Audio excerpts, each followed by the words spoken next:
Anatoly Slivko. In 1964, a man in a small Soviet town started a youth club for boys. Parents loved him. The community celebrated him. He won awards for his work with young people. For 21 years, Anatoly Slivko was the most trusted adult in Novosibirsk, Russia. And for 21 years, he was murdering children behind their backs. But here's the detail that makes this case truly disturbing. When Soviet authorities finally caught the country's most notorious serial killer, Andrei Chikatilo, the butcher of Rostov, they brought in Slivko to help with the investigation. They asked a predator to help them catch a predator, and they had absolutely no idea. To understand how Slivko pulled this off, you have to understand what he built. His youth club was called Churgid, and it wasn't some informal gathering in a garage. This was a recognized, community-backed organization with official support, a roster of enrolled boys, and a waiting list of parents eager to get their sons in. Slivko organized camping trips, taught outdoor survival skills, and positioned himself as a selfless mentor dedicated to shaping young lives. In a Soviet society that valued collective youth programs, he was exactly the kind of leader people wanted around their children. That trust became the foundation of everything he did. Over the course of 2 decades, Slivko sexually abused 43 boys within the program. His method was methodical and horrifying. He convinced the boys to participate in what he called experiments, where he would hang them by the neck, bring them to the edge of losing consciousness, and sometimes beyond. He framed these acts as tests of endurance, as activities connected to the club's outdoor survival training. Some of the boys survived. 7 of them didn't. The victims were between 7 and 17 years old, and Slivko filmed all of it. He recorded the hangings with meticulous care, sometimes photographing the aftermath as well. He kept the footage organized, cataloged, hidden within the very youth club that parents trusted with their children's safety. This wasn't a man operating in the anonymous sprawl of Moscow or Leningrad. Novosibirsk was a small city where people knew each other by name, where everyone had an opinion about everyone else. Slivko had spent years building his reputation so carefully that suspicion simply bounced off him. When boys went missing or died under strange circumstances, the community looked everywhere except at the man running the youth club. When investigators finally caught up to him in 1985, the scale of what they uncovered shook the Soviet Union.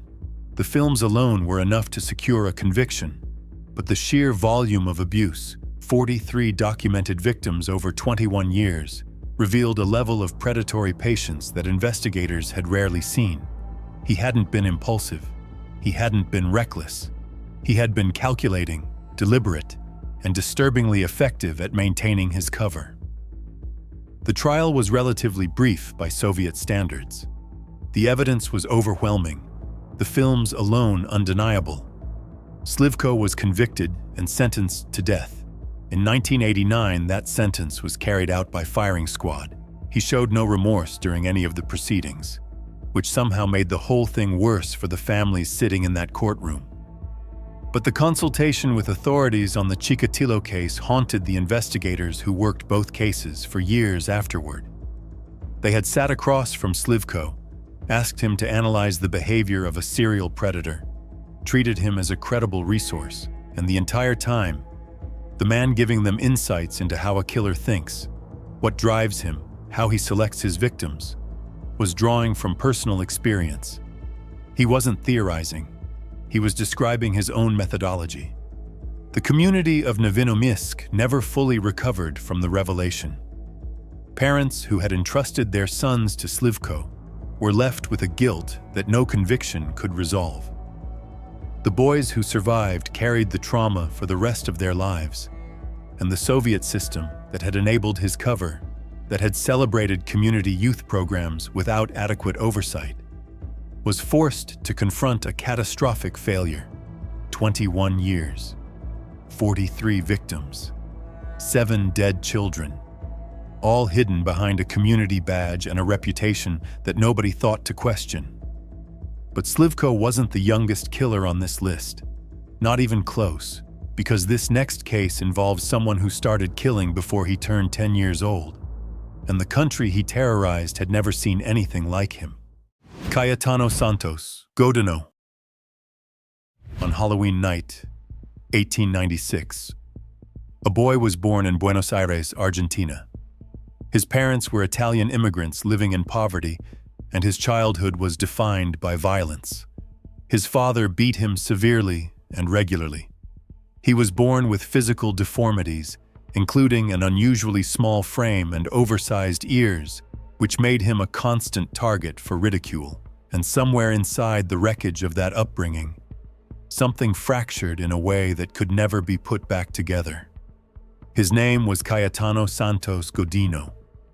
By the age of 9, he had already attempted to kill another child.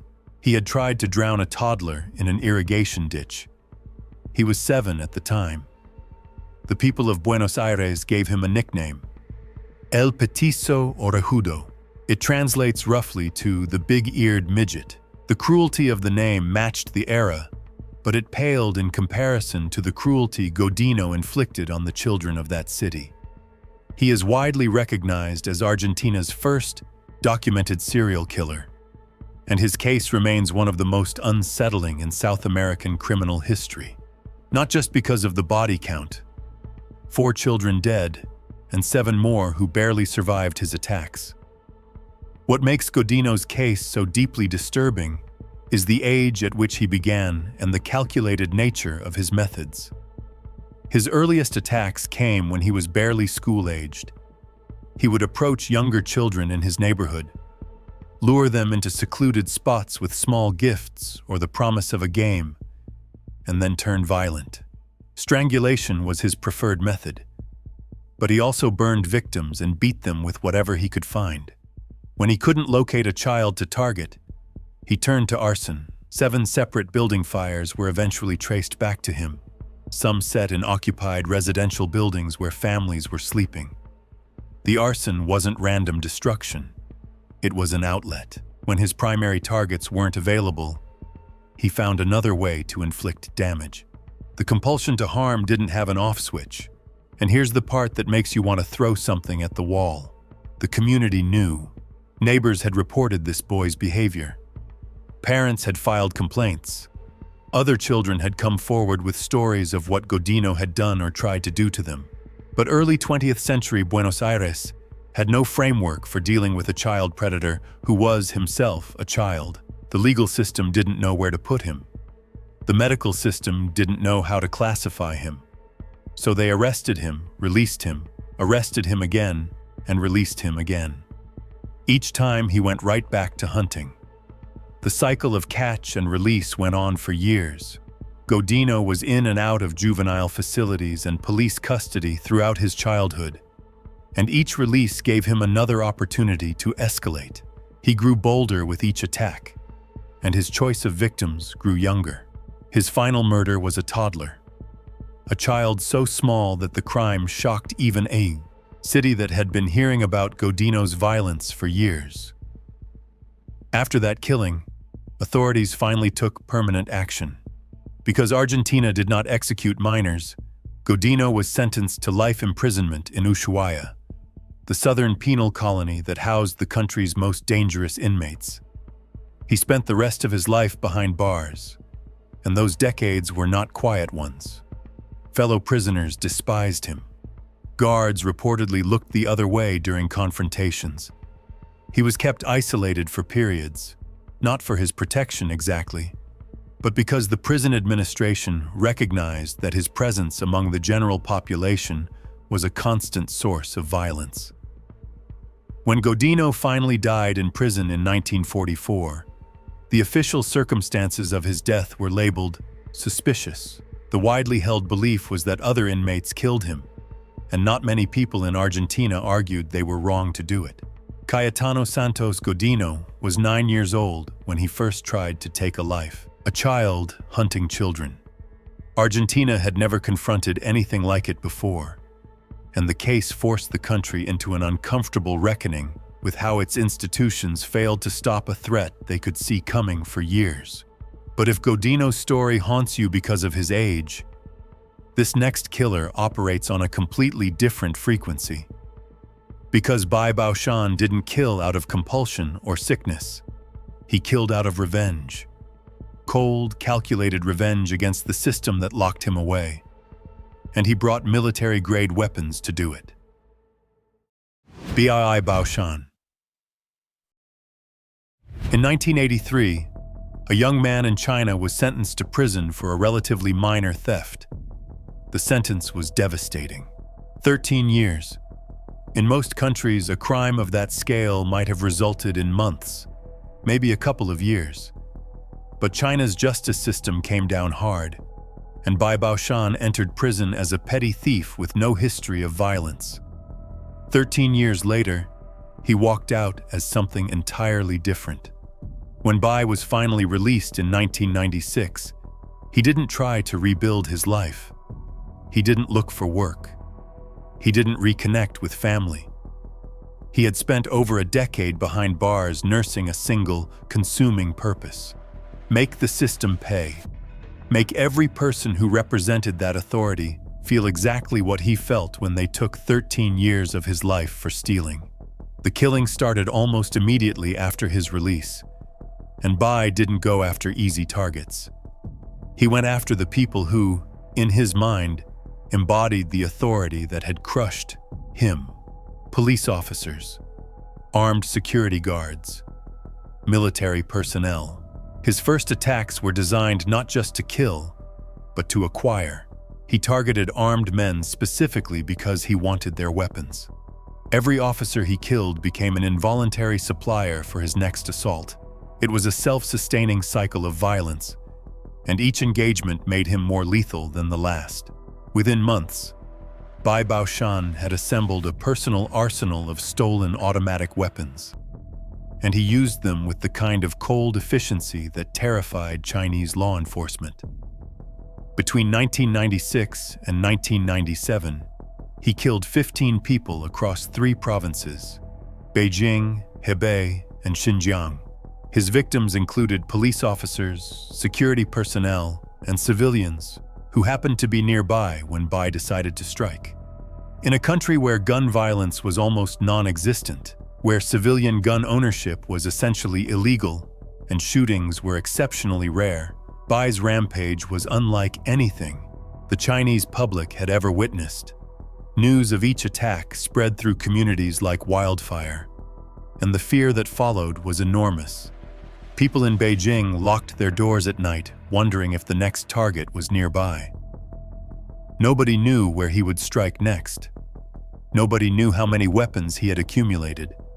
And nobody could figure out how a recently released prisoner with no known network or support system was moving across 3 provinces, hitting targets and disappearing before authorities could respond. The Chinese government designated him public enemy number 1. In a nation of over 1.2 billion people, Bai Baoshan became the single most wanted individual in the country. The manhunt that followed was one of the largest in Chinese history.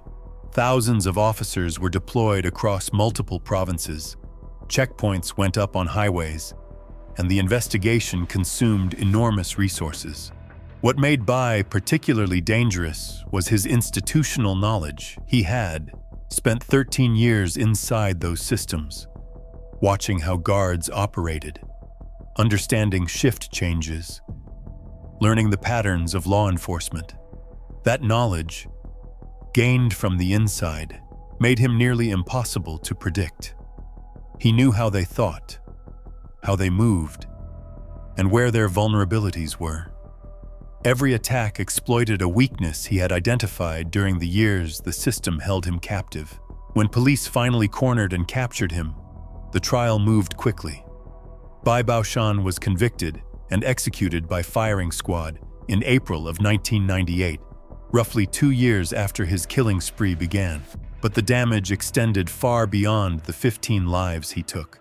His case triggered a wave of reform within Chinese law enforcement.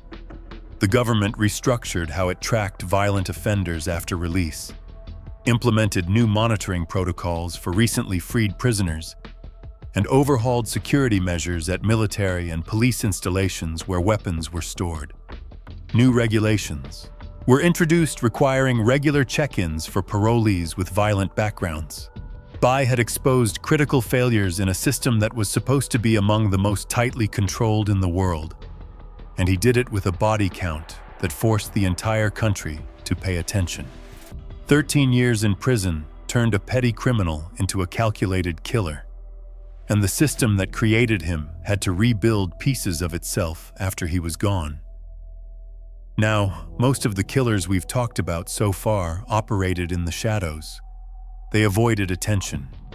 They didn't want to be seen. But this next one? He craved the spotlight. He wrote best-selling books.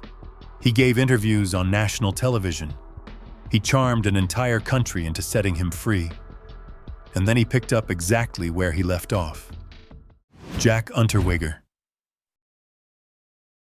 In 1974, an 18-year-old Austrian man strangled a woman named Margaret Schaefer with her own bra and left her body in the woods outside Vienna. He was caught, convicted, and sentenced to life in prison. His name was Jack Unterweger, and by every reasonable expectation, his story should have ended right there. Instead, it became one of the most chilling cases of deception in European criminal history. Because Unterweger did something in prison that nobody saw coming.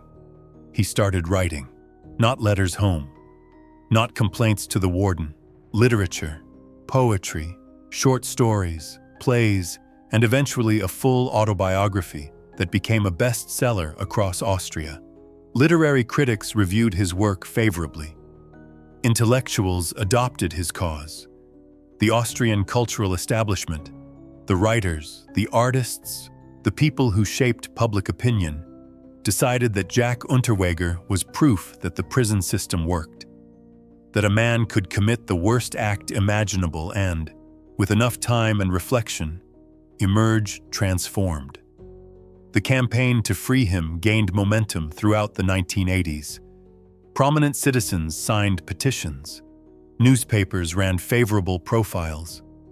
Television programs featured segments about his transformation. The narrative was irresistible. A violent criminal, redeemed through art, deserving of a second chance. And in 1990, after 15 years behind bars, Austria opened the door and let him walk out.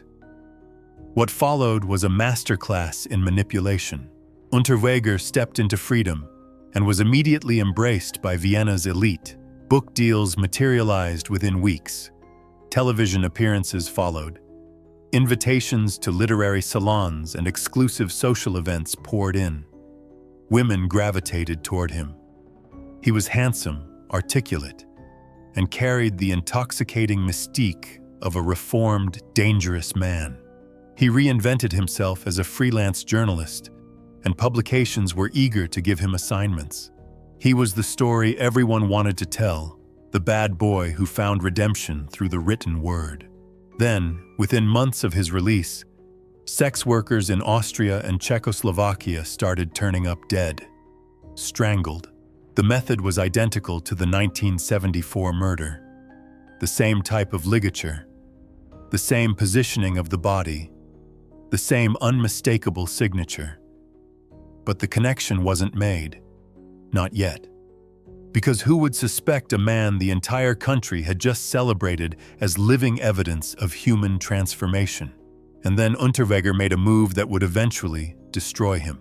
He convinced a magazine to send him to Los Angeles to write a piece about crime and prostitution on Hollywood Boulevard. He flew to America, checked into the Cecil Hotel, a place that would later gain its own dark infamy for multiple deaths and disappearances over the years, and settled in to research his article. During his stay in Los Angeles in 1991, 3 sex workers were found murdered in the area, same method, same signature. The women were strangled with their own undergarments, their bodies left in positions that matched the Austrian cases with eerie precision. American investigators began building a profile, And when Austrian and American authorities finally compared notes and timelines, the picture that emerged was devastating. At least 12 women murdered across 4 countries: Austria, Czechoslovakia, the United States, and possibly more that were never connected. All killed by a man who had charmed his way out of a life sentence by writing poems about redemption. The Austrian trial in 1994 laid out the evidence in excruciating detail. The jury convicted him. And that very night, before guards could intervene, Jack Unterweger hanged himself in his cell using the drawstring from his sweatpants.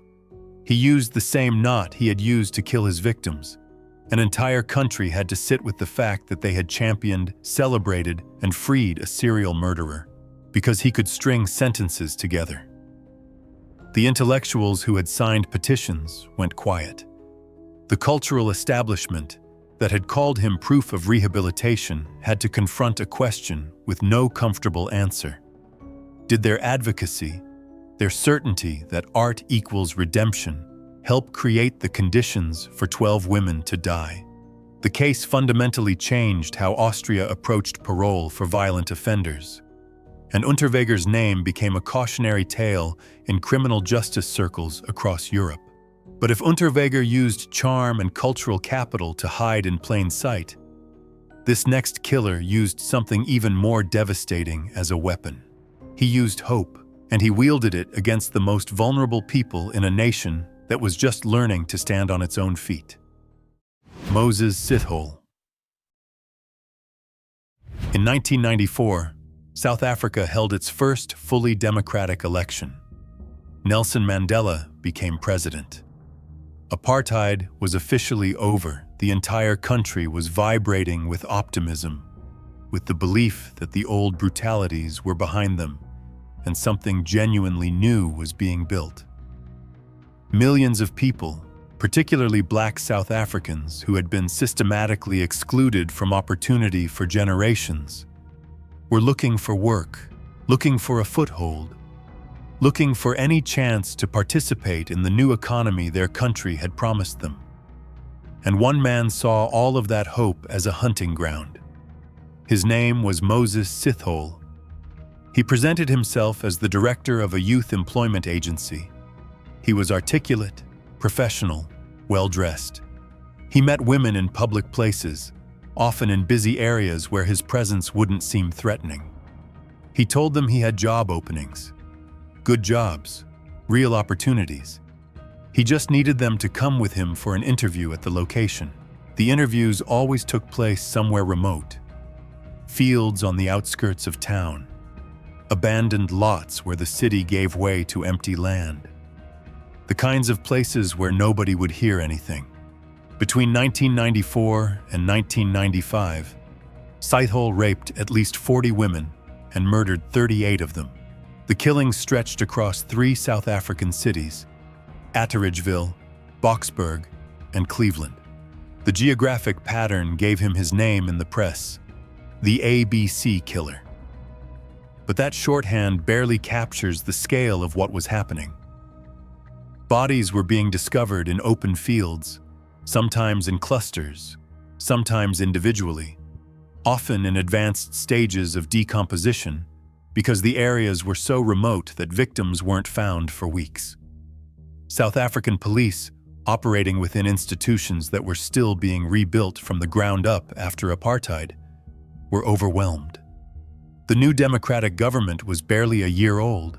The country was trying to build a functional justice system from the ruins of one that had been designed to oppress the majority of its citizens. And in the middle of that fragile rebuilding, a serial predator was exploiting every gap in the system, every understaffed precinct, every overwhelmed detective unit, every community where people had been conditioned by decades of state violence to distrust the police. The case grew so severe that President Mandela personally appealed to the public for help. Consider the weight of that moment. The leader of a nation in the middle of the most significant political transformation in modern African history, standing in front of cameras and asking his citizens to help stop one man. That's how desperate the situation had become.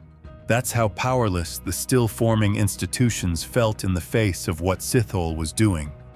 The FBI got involved. Robert Ressler, one of the founding members of the Bureau's Behavioral Science Unit, and the man who literally coined the term serial killer, flew to South Africa to assist with profiling. This was no longer a local case. This was an international effort to stop a predator who was murdering women at a pace that horrified even the most experienced investigators on the planet. When police finally tracked Sithole down, the arrest was violent. Sithole attacked an officer with an axe during the confrontation before being subdued and taken into custody. He fought like a man who had nothing left to lose, and it took multiple officers to bring him down. At trial, the evidence was staggering. Dozens of surviving victims identified him from the witness stand, recounting in devastating detail what he had done to them and how he had lured them in with the promise of work. Forensic evidence placed him at multiple crime scenes. The prosecution built a case so airtight that the outcome was never seriously in question. Moses Sithole was sentenced to 2,410 years in prison. He will not be eligible for parole until he has served 930 of those years. He is currently housed at Mangong Correctional Center, one of South Africa's highest security facilities, where he will almost certainly spend every remaining day of his life. He didn't use force to lure his victims. He didn't need to. He used opportunity. In a country where millions of people were desperate for employment, where a single job offer could change a family's trajectory, where the promise of work could make a person follow a stranger to the edge of an empty field without a second thought. Sithole weaponized the one thing South Africa had more of than anything else in 1994: hope, and 38 women paid for it with their lives. If you're liking this video and you're not subscribed yet, now's the time. We drop new cases every day. Subscribe so you don't miss the next one. Carlos Eduardo Robledo Puig. In 1972, Argentine police arrested a 20-year-old with the face of a movie star. He had dark hair, sharp features, and a look that newspapers would later describe as angelic. Women wrote him love letters in prison. A film would eventually be made about his life. And when you saw his photograph, the last thing you would guess is that this kid had murdered 11 people before his 21st birthday. His name was Carlos Eduardo Robledo Puig, and Argentina would come to call him the Black Angel. What makes Robledo Puig's case so unusual isn't just the body count, though 11 dead in a little over a year is staggering for someone that young. It's the contrast between who he was on paper and what he did in reality. He came from a wealthy family. His ancestry included notable historical figures in Argentine society. He had access to education, resources, and every advantage that most criminals on this list never had. There was no poverty to explain it. No childhood abuse that anyone could point to. No obvious fracture in his upbringing that said, "This is where things went wrong."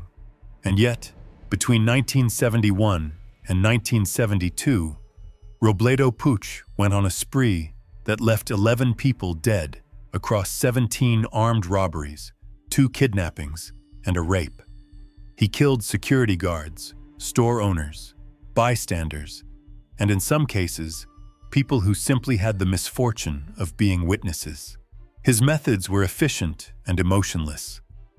He would enter a location, take what he wanted, and eliminate anyone who could identify him afterward. There was no rage to it, no passion, no escalation driven by some uncontrollable compulsion. Just a cold, transactional removal of obstacles, like he was crossing items off a list. What made him even harder to catch initially was his age. Police were looking for experienced criminals, hardened men with long records and established networks. Nobody was looking for a teenager from a good family who spent his evenings robbing businesses and shooting the people inside them. Robledo Puig moved through Buenos Aires with the confidence of someone who genuinely believed he wouldn't be caught. And for over a year, he was right. He was 19 when it started, 20 when they caught him. The trial captivated Argentina. Here was this young man with the looks of a leading actor sitting in a courtroom while prosecutors detailed murder after murder. The media couldn't get enough of him. The nickname, the Black Angel, came from the jarring dissonance between his appearance and his crimes. He looked like someone you'd cast in a romance, not someone who'd shot 11 people during convenience store holdups. Robledo Puig was sentenced to life in prison, and that sentence has held. For over 53 years now, he has been incarcerated, making him the longest-serving prisoner in South American history. More than half a century in a cell. He has never been released. He has never been paroled. Multiple parole hearings have been held over the decades, and each time the board has determined that he remains too dangerous for society. He has, on multiple occasions, formally requested that the Argentine government execute him by lethal injection rather than keep him alive in a cell. Those requests have been denied every time because Argentina abolished the death penalty decades ago. The country will not kill him, and it will not free him, so he sits. In 2018, the Argentine film El Ángel was released, dramatizing his crimes and his youth. It played at international film festivals. Critics praised it. And somewhere in a prison cell, the real Black Angel was still alive, still locked away, still asking to die instead. 53 years behind bars. No release date. No parole hearing. Just a man who killed 11 people before he could legally drink in most countries. Living out the rest of his life in a cell because his country won't grant him the death he keeps requesting. But if Robledo Puig is defined by how long he's been locked up, this next killer is defined by how long it took anyone to figure out what he'd done. Because Robert Zrinski got away with murder for decades, and it took technology that didn't even exist during his crimes to finally connect him to his victims. Robert Zrinski. In the mid-1960s, teenage girls in Monmouth County, New Jersey, started disappearing. Not all at once. Not in a pattern obvious enough to trigger immediate alarm. A girl would vanish walking home from school. Another would fail to return from a friend's house. Weeks would pass, then another. The local police investigated each case individually, treating them as runaways or isolated incidents, because in that era, connecting separate missing persons cases across jurisdictions was extraordinarily difficult. There was no centralized database, no national framework for linking disappearances. Each town handled its own cases, and the bigger picture stayed invisible. The man responsible was living right there among them. His name was Robert Zrinski, and he would become one of New Jersey's most elusive serial killers. Someone who murdered in plain sight for years, while the justice system stumbled over itself trying to build a case against him. Zrinski's first confirmed kill came in 1965. He was in his early 20s, living in the Monmouth County area, and already known to local police for erratic behavior and petty crimes. But knowing someone is trouble and proving they're a murderer are two very different things, and Zrinski exploited that gap ruthlessly. He killed at least 3 teenage girls over the next several years. The victims were young, vulnerable, and in some cases, their bodies were never found. And that last detail is what made Zrinski's case a landmark in New Jersey legal history. He became the first person in the state ever convicted of murder without a body. Prosecutors had to build an entire case on circumstantial evidence, witness testimony, and forensic reasoning, all without being able to present a corpse to the jury. They pulled it off, but it took years of painstaking work. What investigators suspected, but couldn't prove at the time, was that Zrinski's actual body count was much higher than 3. He was linked, through various forms of evidence and witness accounts, to as many as 7 murders. Some investigators believed the true number could be as high as 10. But the forensic technology of the 1960s and 70s simply wasn't capable of making those connections definitively. Then DNA changed everything. Decades after the original crimes, advances in genetic analysis allowed investigators to revisit cold cases with tools that hadn't existed when the murders took place. Evidence that had been sitting in storage rooms and police warehouses for 30 and 40 years. Samples that had been collected but never analyzable was suddenly readable. And when they ran the tests, Zorinsky's genetic material connected him to additional victims that had gone unsolved for a generation. Cases that detectives had long suspected were his but could never prove were now linked by science that would have seemed like science fiction in 1965. There was another layer to Zorinsky that made the case even darker. He had documented ties to neo-Nazi organizations and white supremacist groups operating in the New Jersey area.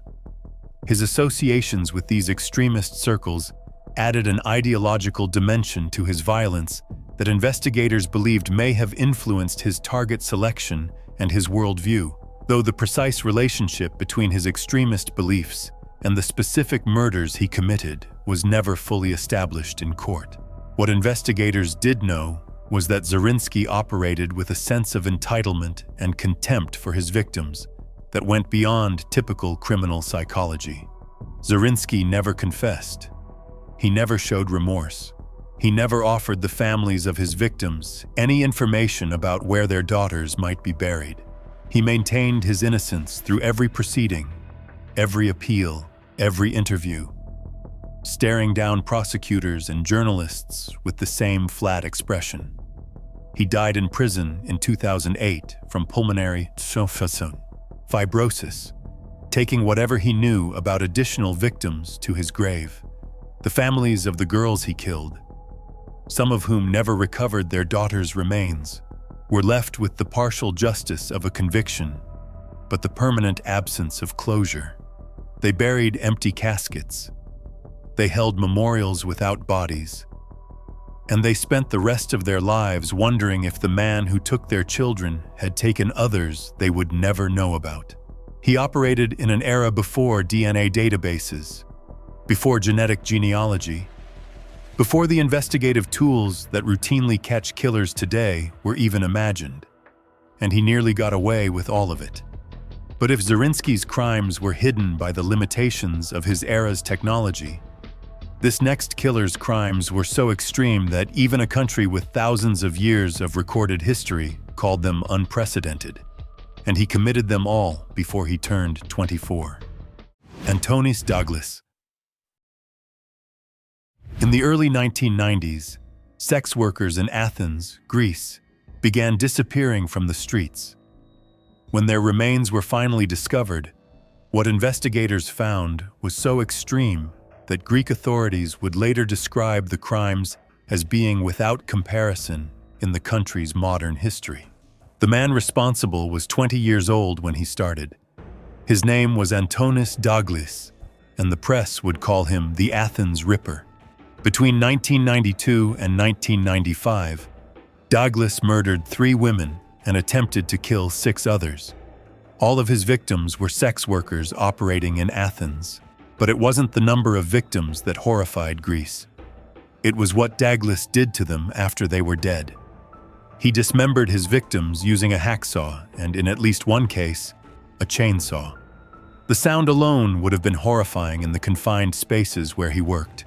He disposed of the remains in locations around Athens, scattering body parts across different neighborhoods of the city in a way that made identification slow and agonizing for investigators. Some remains were found in dumpsters, others in vacant lots. The forensic teams that processed those scenes described conditions that tested even the most experienced among them. Athens had dealt with violent crime before: homicides, organized crime hits, domestic violence cases, but nothing on this level of deliberate, sustained brutality. Nothing this systematically grotesque. The Athens police assigned a dedicated task force to the case, but progress was painfully slow. The dismemberment itself destroyed much of the physical evidence that might have been recoverable from intact remains. Douglas was essentially destroying the evidence by destroying the bodies. When Douglas was later asked why he targeted sex workers specifically, his answer pointed to his childhood. He claimed he despised prostitutes because his mother had been one. Whether that claim was entirely truthful or a convenient narrative he constructed after the fact, investigators couldn't say with certainty. But the rage he directed at these women was real, documented in the systematic way he destroyed their bodies and the escalating boldness of his attacks over the 3-year period. 6 women survived his attacks. Their testimony was critical in eventually identifying and capturing him. Without those survivors willing to come forward and describe what had happened to them, Douglas might have continued killing for years. Athens police were struggling with the case. The crime scenes yielded limited forensic evidence because of how thoroughly Douglas had dismembered and scattered his victims. It was the living witnesses, not the dead ones, who ultimately brought him down. He was arrested and tried at the age of 23. The trial was one of the most closely watched in Greek judicial history. Journalists packed the courtroom. The public followed every development. The prosecution laid out the evidence, methodically, combining survivor testimony with forensic reconstruction of the crime scenes. And Douglas showed little emotion throughout the proceedings. He sat through descriptions of what he had done to those women with the detachment of someone listening to a weather report. He was convicted and sentenced to 13 life terms plus an additional 25 years. Under Greek law, that sentence was functionally permanent. He would never leave prison. But Douglas didn't serve out that sentence the way the court intended. In 1997, just 2 years after his conviction, he committed suicide in his prison cell. He wasn't alone. His cellmate died with him in what authorities classified as a double suicide. The circumstances raised questions that were never fully answered about prison oversight and monitoring protocols, about whether the deaths were genuinely self-inflicted or whether other forces were involved, and about what kind of relationship existed between Douglas and the man who died beside him. Greek prison authorities conducted an investigation, but the findings remained inconclusive on several key points. Greece had never produced a case like this before, and the country struggled to process it. The brutality of the murders, the youth of the killer, the claimed maternal motive, and the bleak ending in that prison cell combined to create a case that Greek criminal historians still cite as a turning point in how the nation understood and investigated serial violence. Law enforcement procedures for tracking repeat offenders against sex workers were overhauled in the aftermath. But for the families of the 3 women who died, and the 6 who survived with permanent trauma, the reforms came too late. He was 20 when he started killing, and 25 when he died. In those 5 years, Antonis Douglas left a mark on Greek criminal history that the country hasn't forgotten and likely never will. But if Douglas relied on physical violence to control his victims, this next killer used something far more insidious. He used psychology, and the method he perfected was so effective that he convinced his victims to destroy each other. Futoshi Matsunaga. Imagine a man so skilled at psychological manipulation that he could walk into a family, take complete control of every person in it, and eventually make those family members kill each other. Not through threats with a weapon, not through physical overpowering, through the systematic destruction of their ability to think, to resist, to do anything except obey. That man was Futoshi Matsunaga. And what happened in Kitakyushu, Japan, between 1996 and 1998 is considered one of the most psychologically disturbing criminal cases in modern history. Matsunaga killed 7 people, including 2 children. But he didn't do it the way most killers do. He built a system of total psychological domination, a closed world where his victims lost all connection to reality, all sense of self, and all capacity to resist. And then he made them do the killing for him. His method started with isolation.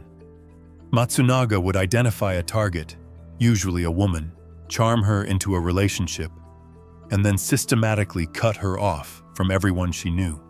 Family, friends, co-workers, all of them pushed away until the victim's entire world consisted of Matsunaga and whatever environment he controlled. Once the isolation was complete, the torture began. He used electric shocks, repeatedly, methodically, and over extended periods of time. The shocks weren't meant to extract information or punish specific behavior. They were designed to break the victim's will entirely, to reduce a functioning human being to a state of complete obedience where independent thought became impossible. He applied this technique to multiple people within the same household, creating an environment of constant terror where everyone was so afraid of him and so psychologically shattered by the sustained abuse that they would do anything he commanded. Victims who had once been capable, independent adults were reduced to shells who couldn't make a decision without his permission. And then he gave the commands that still haunt Japanese criminal investigators. He ordered his victims to kill other victims. Family members were forced to participate in the murders of their own relatives. The specifics of what happened inside that household are so extreme that Japanese courts restricted the publication of certain details to protect the dignity of the deceased and the surviving witnesses. His accomplice was a woman named Junko Ogata, who was herself a victim of his manipulation before becoming a participant in the murders.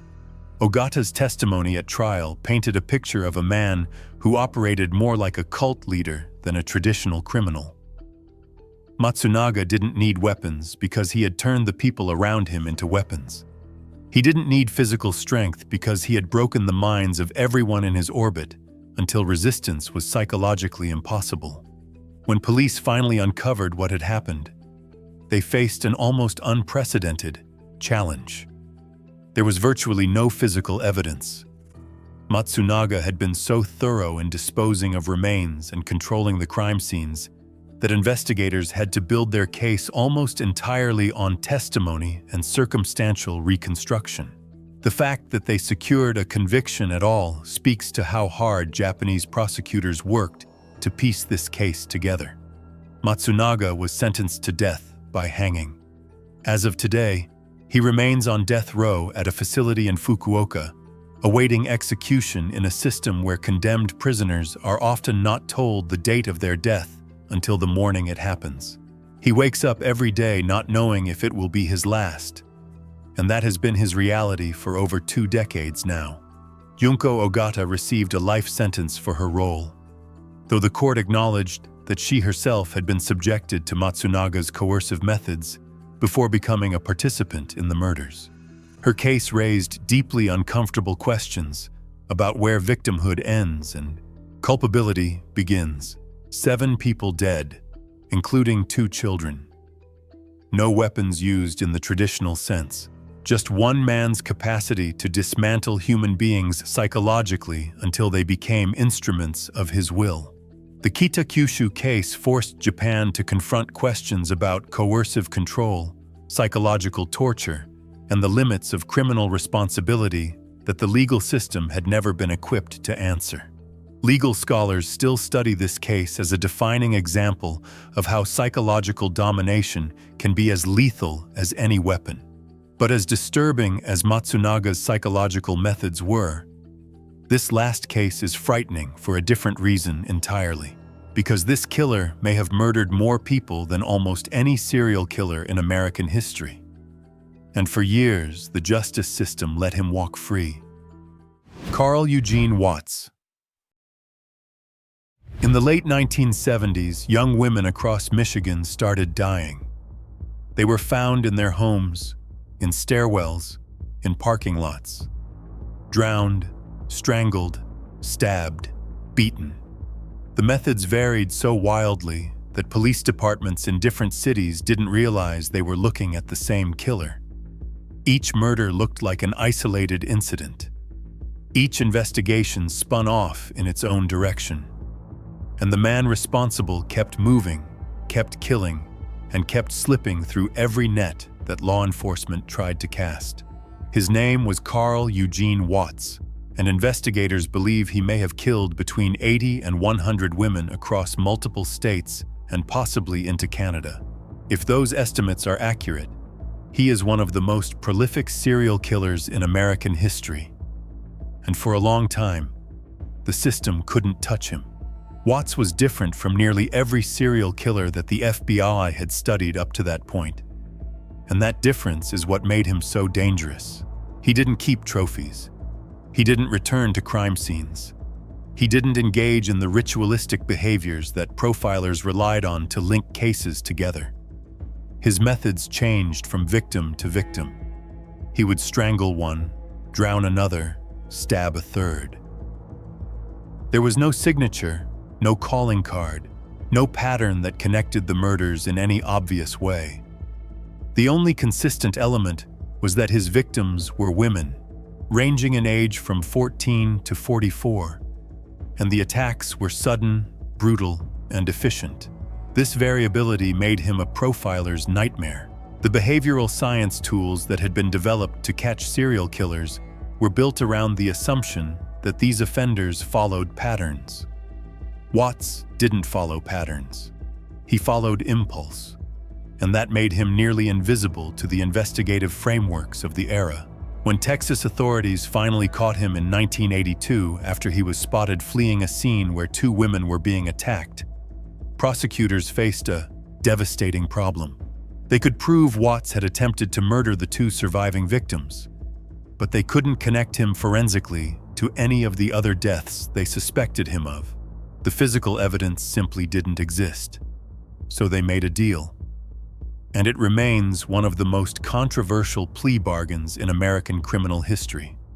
Watts confessed to 12 murders in exchange for a guilty plea on the attempted murder charges only. He received a 60-year sentence with the possibility of parole. At the time, prosecutors believed they had no choice. Without the deal, Watts might have walked on everything. With it, they at least had him behind bars. The logic was sound in the moment. The long-term consequences were devastating, because that deal meant that Carl Eugene Watts, a man who had likely killed dozens upon dozens of women, was never formally convicted of a single murder. The confessions he provided as part of the plea agreement couldn't be used against him in future proceedings. He had traded information for protection, and the legal system had to honor that trade. And as the years passed, the parole date crept closer. By the early 2000s, the terrifying possibility that Watts could actually be released became very real. Advocacy groups, victims' families, and law enforcement officials across multiple states sounded alarms. The man suspected of being one of America's most prolific killers was about to walk free because of a deal made 20 years earlier. Michigan investigators scrambled. They reopened cold cases, retested evidence with DNA technology that hadn't existed in the 1980s. And in 2004, they finally secured what they needed. Watts was convicted of a 1979 murder in Michigan, a case that had gone cold for 25 years before new evidence brought it back. The conviction carried a life sentence, and the parole clock stopped. Carl Eugene Watts died of prostate cancer in prison in 2007. He was 53 years old. He confessed to some murders, hinted at others, and took the full truth about his body count to his grave. The families of his confirmed victims got some measure of justice.